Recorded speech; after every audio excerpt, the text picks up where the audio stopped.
Quantity management सीखेंगे जब हम फॉरेक्स करेंगे गोल्ड में, तो क्वांटिटी मैनेजमेंट बहुत इंपॉर्टेंट हो जाता है, क्योंकि अगर क्वांटिटी सही से बाय नहीं की जाए, वो भी एक्सनेस के प्लेटफॉर्म में, तो आपका अकाउंट वहां पे ब्लो हो जाता है। अब एक्सनेस का प्लेटफॉर्म, अगर आप ये वीडियो पहली बार देख रहे हैं और आपका अभी तक अकाउंट यहाँ पर एक्सनेस में नहीं है, जहां से आप अपनी फॉरेक्स की जो जर्नी है, क्रिप्टो की जो जर्नी है, वो यहाँ पर शुरू कर सकते हो, तो मैं यहाँ पर आपको अकाउंट ओपनिंग लिंक नीचे डिस्क्रिप्शन में मैं दे दूंगा। अकाउंट कैसे खोलना है उसके लिए नीचे टेलीग्राम का लिंक दे दूंगा और वीडियोस भी दे दूंगा, आप जाके देखिए, सीखिए कि कैसे अकाउंट ओपन करना है। और ऑलरेडी मैं पहले वीडियो बना चुका हूं कि गोल्ड में अगर कितना पॉइंट भागेगा तो कितना पैसा बनेगा, उसका वीडियो आप जाके चेक कर सकते हैं, मैं उसका भी लिंक दे दूंगा। लेकिन बात आ जाते हैं वापस से टॉपिक पे कि क्वांटिटी मैनेजमेंट इन गोल्ड। याद रखना, बिटकॉइन का मैंने ऑलरेडी बना दिया, वो जाके चेक कर लेना, लेकिन फिक्स लेवरेज जो गोल्ड में है, लेवरेज हम यहां पर चेंज कर सकते हैं। तो गोल्ड में जो ऑन एन एवरेज आपको लेवरेज रखना चाहिए वो 1:200 से लेके 1:400 तक रखना चाहिए। क्योंकि 1:400 क्यों? क्योंकि अगर आपके पास फंड कम है तो और आप क्वांटिटी लेना चाहते हैं तो गोल्ड में आप नहीं ले पाएंगे, जिसकी वजह से यहां पे आप 1:200 से लेके 1:400,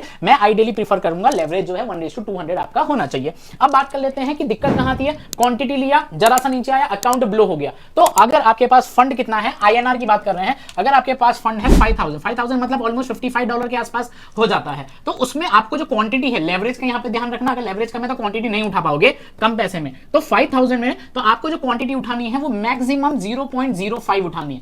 मतलब अगर आप 0.05 क्वांटिटी उठाओगे तो आपका जो $50 जो उड़ेगा, मतलब उड़ सकता है, वो मैक्सिमम जो आप स्टॉप लॉस ले सकते हो वो 10 पॉइंट का है।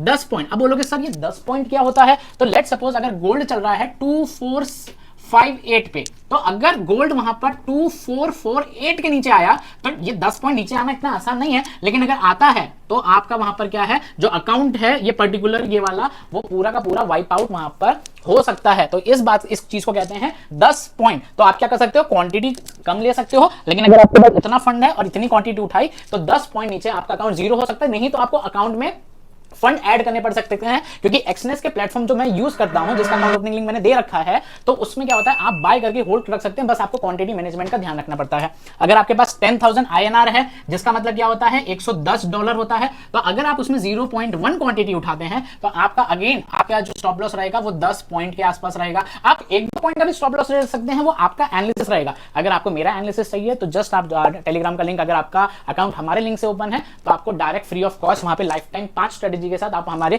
को ज्वाइन कर सकते हैं। तो 0.1 अगर क्वांटिटी उठाते हैं तो 10 पॉइंट में आपका पर्टिकुलर स्टॉप लॉस वहां आ जाता है। 20,000 आईएनआर मतलब कितना होता है, $220। और अगर आपने 0.2 क्वांटिटी उठाई तो अगेन 10 पॉइंट पे आपका जो अकाउंट है वो जीरो हो जाएगा। तो इसलिए आप कम क्वांटिटी भी उठा सकते हो, लेकिन अगर आपके पास 50,000 है तो 50,000 पे मैं यूजुअली कहूंगा कि आप 0.5 मैक्स क्वांटिटी उठाइए, ताकि आपका जो पैसा भी बनेगा वो अच्छा बनेगा। उसका वीडियो मैं ऑलरेडी बना चुका हूं। तो क्वांटिटी, कितने फंड में कितनी क्वांटिटी उठानी चाहिए, तो ये रहा गोल्ड का। आप इसका स्क्रीनशॉट यहां पर लेके रख सकते हैं, आसानी से अपनी फॉरेक्स की जर्नी शुरू करें। क्वांटिटी मैनेजमेंट बाकी जीरो से लेकर एडवांस तक मैं सिखा ही रहा हूं। तो वीडियो को लाइक करके चैनल को सब्सक्राइब कर देना, क्योंकि शॉर्ट्स में मैं पूरी जो सीरीज है वो बना रहा हूं जीरो से लेकर एडवांस तक। तो मेक श्योर वीडियो को लाइक करके चैनल को सब्सक्राइब करके ये चीज पसंद आई होगी अपने दोस्तों के साथ शेयर कर देना। आपका कोई डाउट होगा लेट मी नो इन कमेंट्स। तब तक मिलते हैं नेक्स्ट वीडियो में।